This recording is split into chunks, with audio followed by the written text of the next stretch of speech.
You're listening to Foster Carer Stories on the Adoption and Fostering podcast.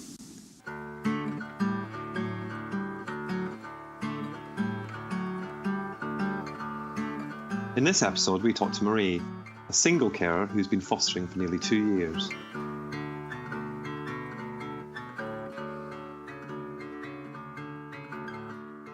So my name's Marie. I've been a foster carer now for just over 2.5 years. I went into fostering because I had worked with children and young people since I was 18 and wanted that to be my career long term, I guess. And I used to work with quite high-level social services children that were at risk of harm or neglect. And I find myself often wanting to take them home and knew I couldn't because that was obviously a professional boundary. And I had been single for nearly 10 years. And so I've also got a medical condition, which means it might be difficult for me to have children biologically. So it was a way of me still becoming a parent in a different roundabout way, I guess. So it was fulfilling both of those needs, really, that I wanted to do.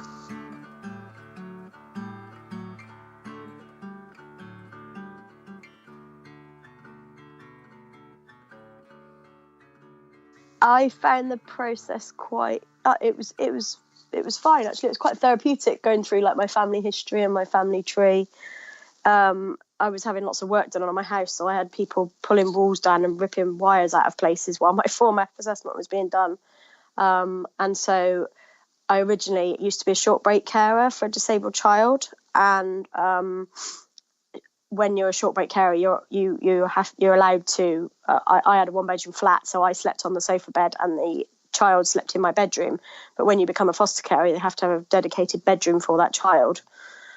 So, when I bought my first home, that was how I started off the process, I guess, because I was a short break carer, and so I had this disabled child 1 weekend a month to give her mum a break because she was fairly physically and mentally disabled. So was quite high level of care for her mum, and her mum struggled to look after her. And then after I bought my first home, I knew that fostering was something I definitely wanted to do. So I saved up enough time and like money over time to buy myself somewhere bigger. So I ended up being able to do that. And literally the week after I moved in, I had the fostering people round. The process I found, it took about 8 months, I think, but that was because I was able to meet with them every week, week after week. There weren't any big gaps that I needed to take or anything. I had a student social worker doing my Form F assessment, but she was brilliant. She was in her final year. And yeah, I find it, like I said, I find it quite therapeutic because they don't see struggles that you've had in your life as necessarily a bad thing. So, for example, my dad's an alcoholic, and they saw that as a positive, as like a challenge I faced in my life because I went through therapy to deal with issues I've had relating to my dad's alcoholism. And my dad's not in my life, and that's my choice because of how he chooses to live his own life. But they saw that as a positive, that I'd done something about the difficulties I'd faced because of my dad. So that was a bonus is the wrong word, but they saw it they didn't see it as a problem that I hadn't had the most perfect life myself, shall we say.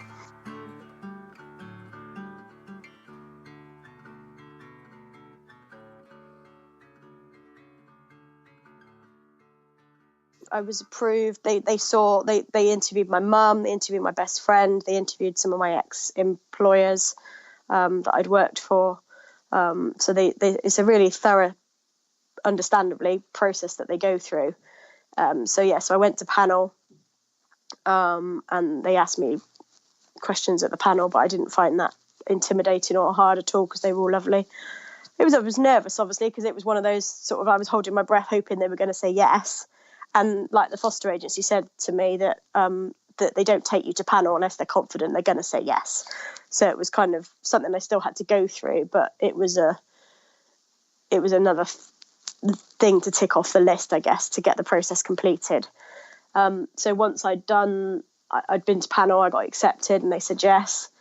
Then I looked after a child for a relief care weekend. So that was for like 4 days over the Easter weekend. And then there was a Friday emergency that turned into he just needs to stay somewhere for the weekend. And he ended up staying for 3 weeks. And then I've got my foster son now, who just turned 16, who's been here for 2.5 years now, virtually. Yeah. So he's with me till he's 18 at least. And yeah, he's the only, I've had other children for relief weekends and things like that to help other foster carers out, and vice versa. They've had my foster son for me occasionally to give me a bit of a break as well.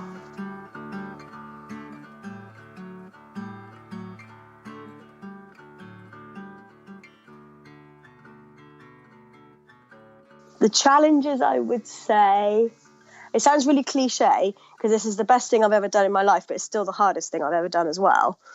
So difficulties with their behaviour, I would say I struggle with, and I struggle to not take it personally sometimes. For example, we've had an ongoing issue with my foster son in that he takes things that aren't his, and I struggle with that quite a lot because he's in our house effectively. You have to, I've got much better now, I think, at separating the behaviour and not taking it personally, because I used to find it a lot more of a bigger issue, I guess. And it's not that behaviour is okay and it still needs to be addressed, but my foster son, who's 16, used to have to steal food and steal money because that was how he survived, literally how he survived. He didn't have enough to eat. He didn't have drink, food.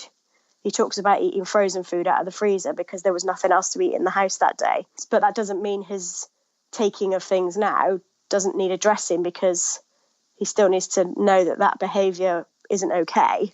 I've learned a lot about therapeutic parenting, and I therapeutically parent like my nephews and people in the street and the cats and which I end up, that must be really hard, rather than going, you're just being naughty. And so it's that sort of, sometimes having to take a deep breath and take a step back.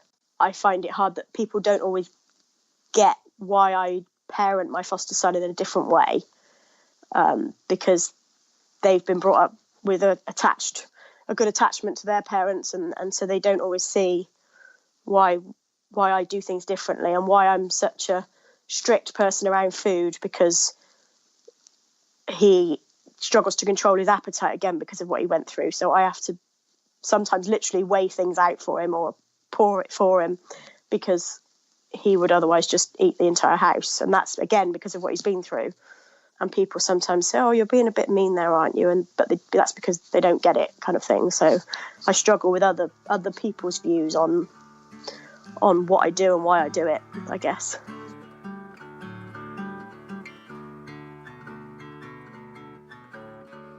Yeah, and I did find it hard as well, because when I first started fostering, I was a single carer, and I'm now in a relationship, and I've been in a relationship for over a year now. And when I first started the relationship, my foster agency, I don't feel trusted me enough that I would be able to keep my foster son safe.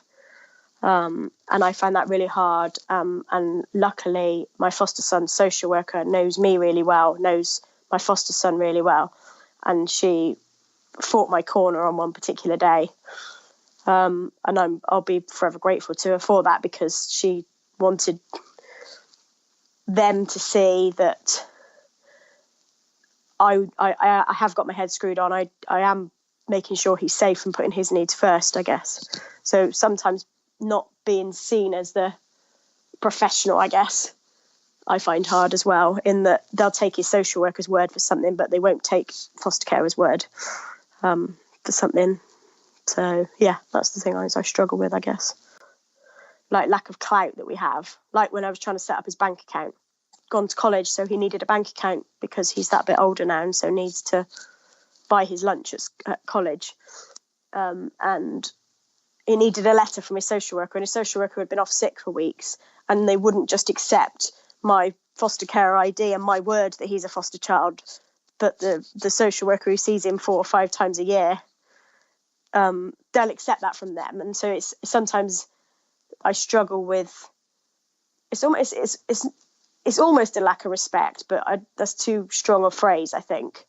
Just that I think more importance should be placed on the foster carer, because ultimately they live with us.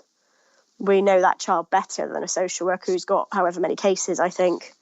And so I just think that social workers should be given more importance, I guess. We've got a lack of clout compared to, like I say, a social worker that just because they're a social worker, with no disrespect, because they've got an impossible job.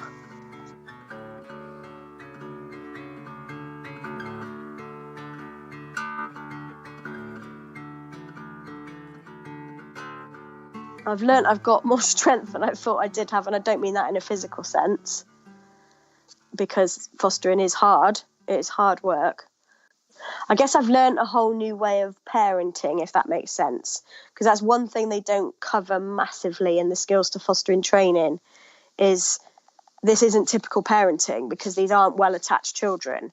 And so that's, while it was mentioned, I guess I was a little bit blasé, I guess, about what it actually means to parent a child who's got developmental trauma and attachment problems, because you don't parent that child in the same way as you would with a child who's got a secure attachment to their parent or carer. So that's been the biggest learning curve for me, I guess, is I've always been around children, and I've been babysitting other people's children. I've got nephews, I've got godchildren, but that's a different type of parenting to the parenting you do with a looked after child.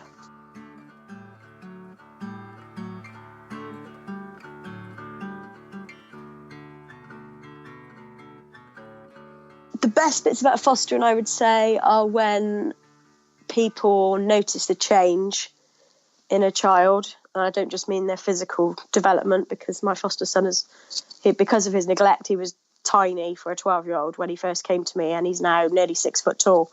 He's grown massively in 2.5 years in a physical sense. But they also notice how his behaviour has changed, how he didn't used to manage full days in school, and towards the end of year 11 he managed all but 2 of his GCSEs, which was amazing for him, basically. And yeah, when people kind of, professionals, I guess, recognise that you're doing a good job and tell you that, because I'm not someone that needs a massive pat on my back all the time, but it's still nice when other people notice differences in people. Like I said to my boyfriend this week, because we had something for tea that we'd never had before. My foster son wouldn't cope with changes to meals and things like that, whereas he ate what we were having and didn't bat an eyelid. It was just what he was eating for tea, whereas before he would only eat certain things.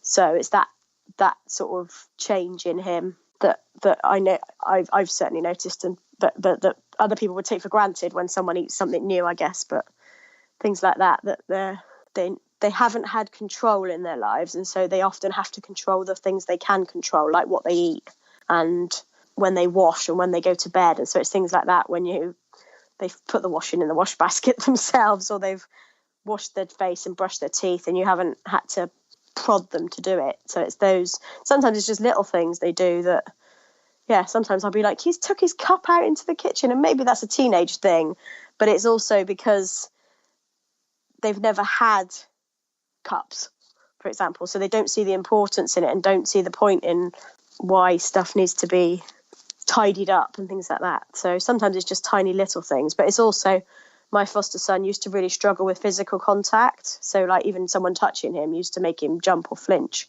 and now he plays with my nephews who are 4 and 3 and wants to play with them and puts them on his lap and gives them cuddles and holds their hand. And he struggled to even be in the same room as them when they were little, because of sometimes they would scream and the pitch of their voices used to hurt him. He's still not your average 16-year-old, but he's developing in his own way and in his own rate, I guess.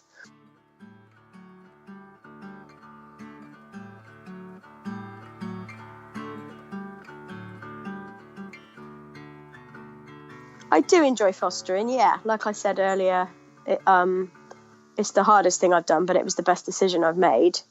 I did struggle initially because I'd lived on my own for 5 years. And so I used to go to work and sometimes would come home and wouldn't speak to somebody again, apart from the cat maybe, until I went to work the next day.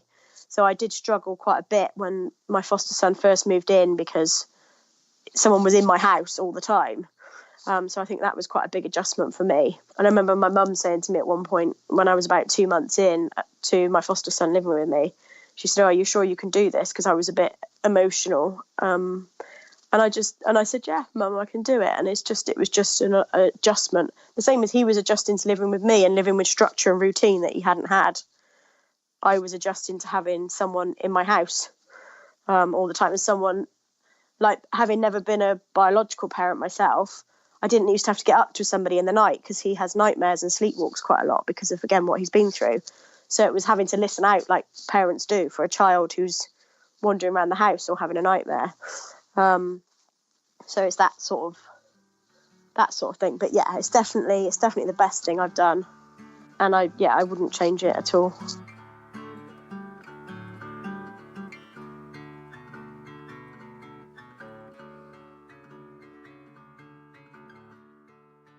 I would do it again. Yeah, I definitely think it's the right decision that I made. I think it's been hard going from being a single foster carer to someone who's now in a relationship, because that's been another adjustment. But it's also nice for my foster son having a positive male role model in his life because he hadn't had those. He'd had the opposite. In fact, he'd either had no male role model or bad role models.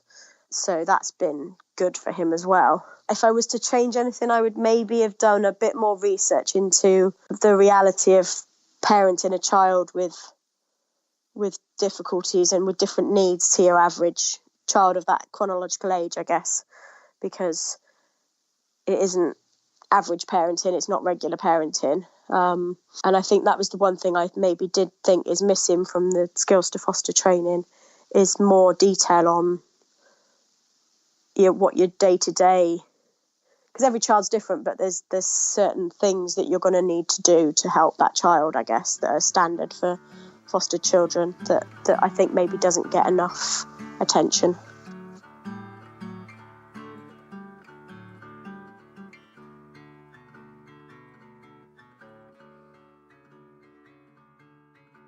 Fostering is something I'm intending to do for the rest of my career, I guess. Because I'm a single carer, I don't work as such as well as foster. So I think it is my career for want of a better phrase. And yeah, I think if you're thinking about fostering, instead of being one of those people that just says, "Oh, I've often thought about doing that," or we want to do that, just go and do it. Pick up the phone and talk to them, and because there's so many kids that desperately need somewhere safe to go, basically. And the more foster carers there are, the more children they can ensure don't end up becoming another statistic, I guess. So yeah, just do it.